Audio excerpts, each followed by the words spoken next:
São 7h46, 7h46, o nosso cafezinho. Hoje não é dia de falar de cafezinho, hoje é dia de entrega do relatório. Vamos mudar de assunto, 7h46.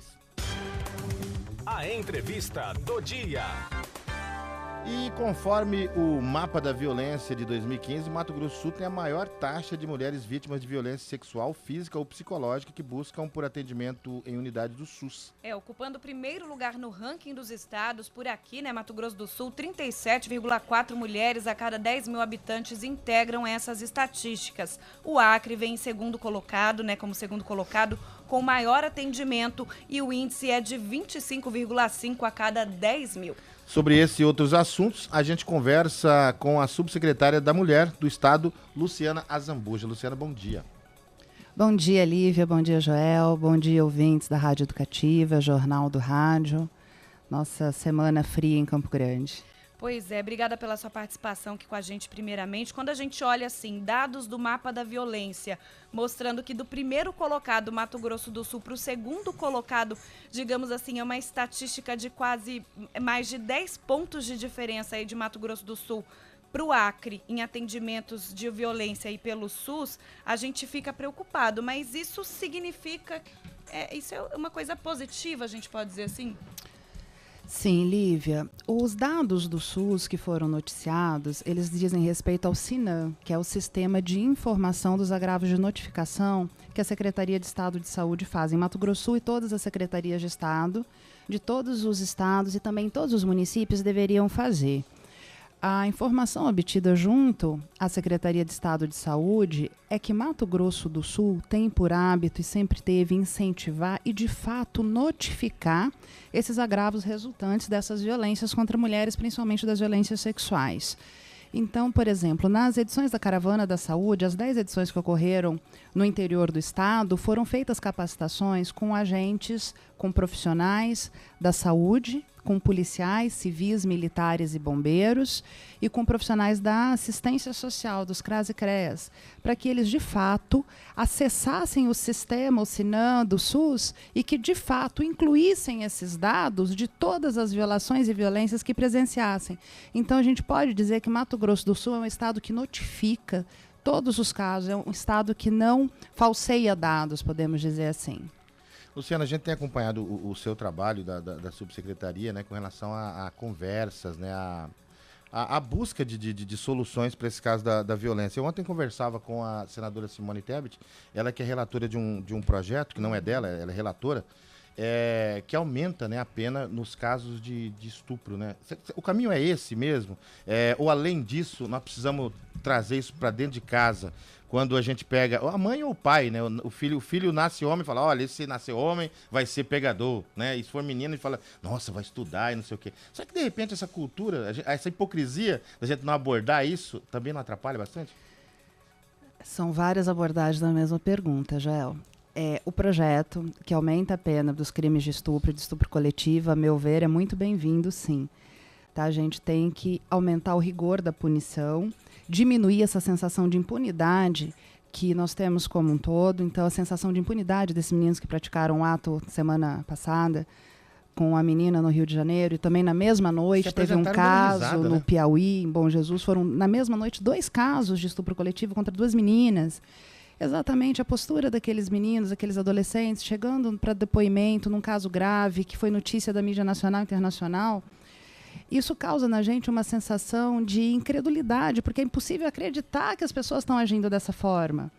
E aí tem sim essa questão do machismo enraizado na nossa sociedade. O menino ainda é criado por muitas famílias para trabalhar, estudar e ser o provedor do lar. E a mulher ainda é criada por muitas famílias, Mato Grosso do Sul e no Brasil inteiro, o Brasil ainda tem isso, esse patriarcado muito forte, para ser do lar, para ser doméstica, para ficar restrita aos cuidados com filhos, com a casa, com as roupas, e depois com os idosos, acaba cuidando da mãe, do pai. Isso cabe à mulher.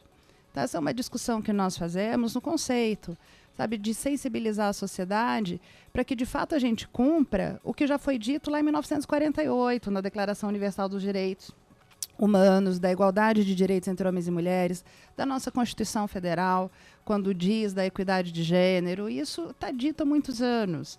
falta ainda a sociedade colocar isso como uma realidade. E, Luciana, no caso, esse número de denúncias, no caso, assim, esse número de atendimentos, ele tem auxiliado aí com a implantação de novas políticas ou são as novas políticas que têm incentivado as mulheres a fazerem mais denúncias, a buscarem esse atendimento? Acho que são as duas coisas. Eu tenho dito que a gente, por exemplo, acho que a gente não precisa de mais presídios e sim de menos crimes e menos criminosos. A gente não precisa de mais delegacias da mulher e sim de mais sensibilidade da sociedade para que a gente consiga alterar essa realidade. Se a gente tiver uma sociedade que de fato entenda a equidade de gênero, a gente não vai ter os crimes e as violências de gênero. Tá? Mato Grosso do Sul, no mapa da violência de 2012, era o 6º estado. Agora nós já somos o 9º, nós estamos caindo posição. Tá? Mato Grosso do Sul é um estado pioneiro na defesa dos direitos das mulheres. Nós temos aqui o órgão gestor do Estado de Políticas das Mulheres desde 99, o Centro Especializado de Atendimento à Mulher também desde 99. São políticas consolidadas, políticas que estão bem avançadas. Tá? Mas é preciso sempre aumentar e ampliar esses equipamentos de proteção e também essas campanhas e ações educativas permanentes, que é o que nós temos feito na Subsecretaria de Estado de Políticas para a Mulher. Eu vinha para cá, comentei com a Lívia, né, e ouvindo uma outra emissora, eu perdi o contexto do comentário, mas ele me chamou a atenção, até porque o que se fala bastante a respeito da violência contra a mulher nessa semana e semana passada, eles comentavam o seguinte: tem mulheres que sofrem violência e pagam a pena 2 vezes. Ela sofre violência durante todo o tempo, aí uma hora se revolta, ela acaba matando o seu parceiro e vai presa. Né? São números que não entram na violência, porque ela passa a integrar, né, um outro grupo, o grupo de criminosos. Não que isso justifique de forma alguma, mas a violência que leva a chegar a esse ponto também precisa ser discutida, né? Toda violência precisa ser discutida e nenhuma violência justifica. Tá? Tudo isso precisa sim ser discutido e com atenção, com um olhar de gênero em todas as investigações.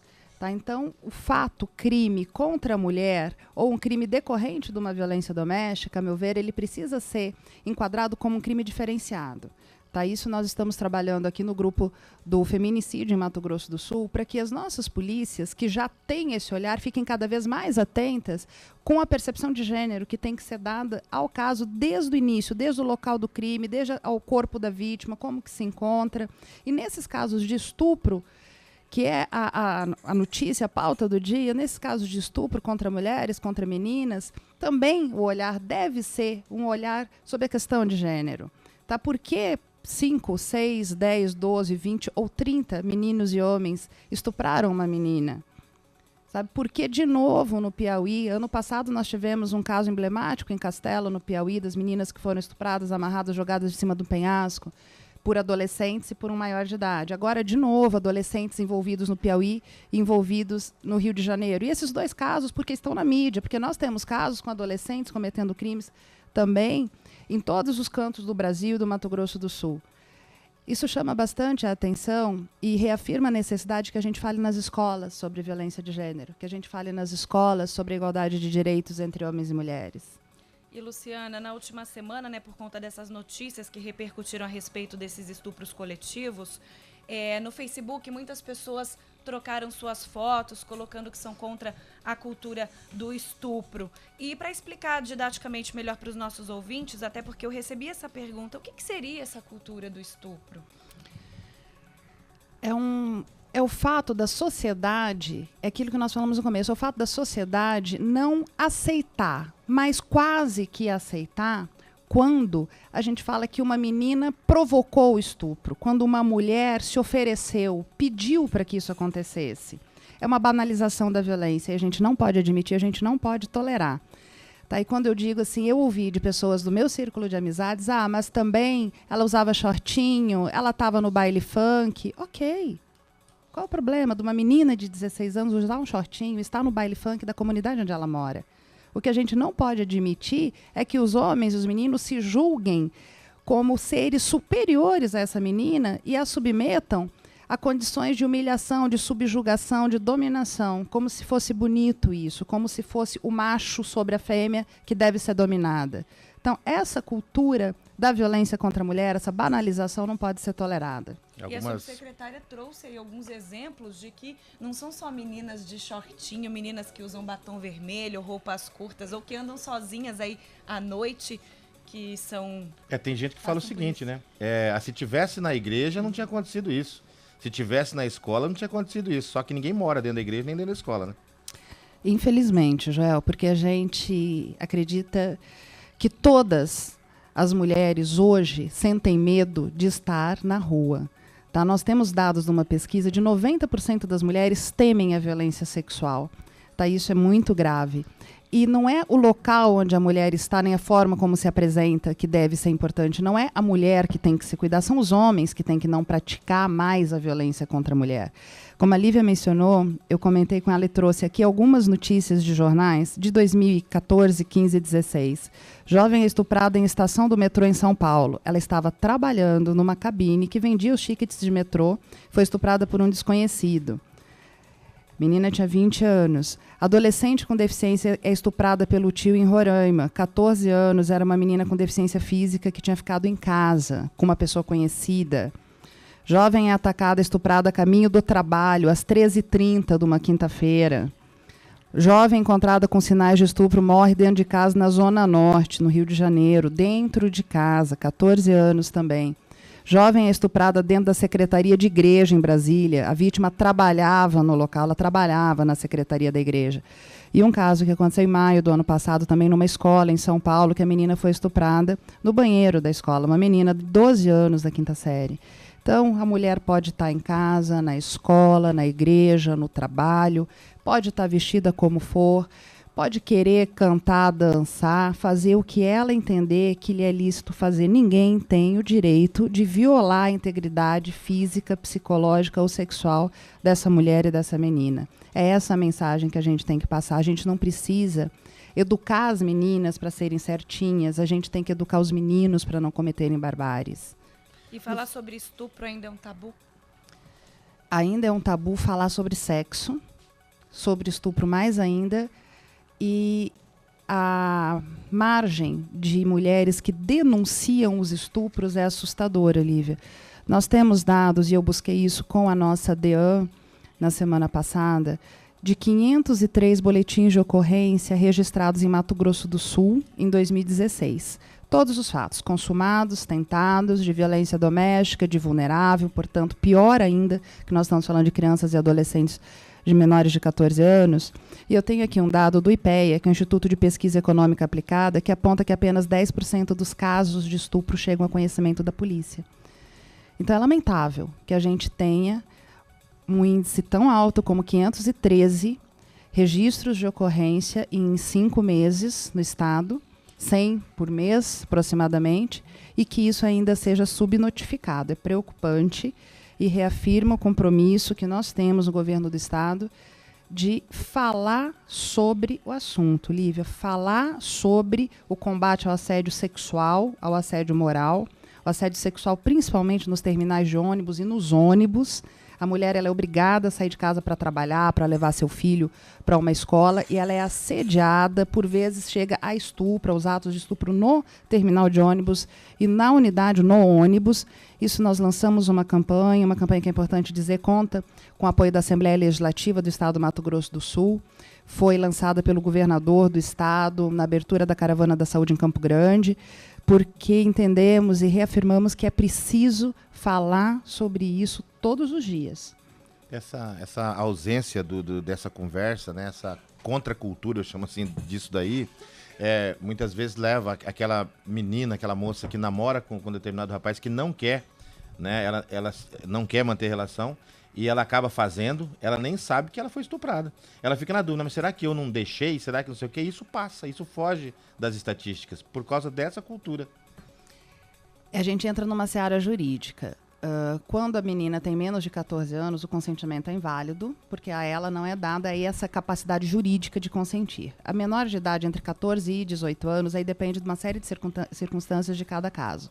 De uma forma geral, Joel, é isso, é o tal da prova do amor, é o tal do todo mundo faz, você também tem que fazer. Então, o tabu do sexo, ele precisa ser quebrado. A gente está em 2016, século XXI. Sabe? É preciso, sim, conversar sobre sexo, sobre planejamento familiar com adolescentes. E aí eu não digo que a gente tem que conversar com crianças, com adolescentes. Vamos pegar essa idade limite do sexo consentido, da capacidade de consentimento dos 14 anos. Tá? Vamos parar de falar em prostituição infantil, porque a menina de 14, 15 anos não se prostitui, ela é explorada. Sabe? Então vamos discutir a exploração sexual e o combate à exploração sexual de meninas. Vamos discutir abertamente o enfrentamento à violência contra mulheres. E vamos fazer disso, infelizmente, uma pauta diária. Porque enquanto tiver violação de direitos de meninas e de mulheres, dos direitos humanos dessas mulheres, a gente tem a obrigação de discutir. E essa é a nossa ação à frente da Subsecretaria de Políticas, tem sido o nosso foco principal desde janeiro do ano passado.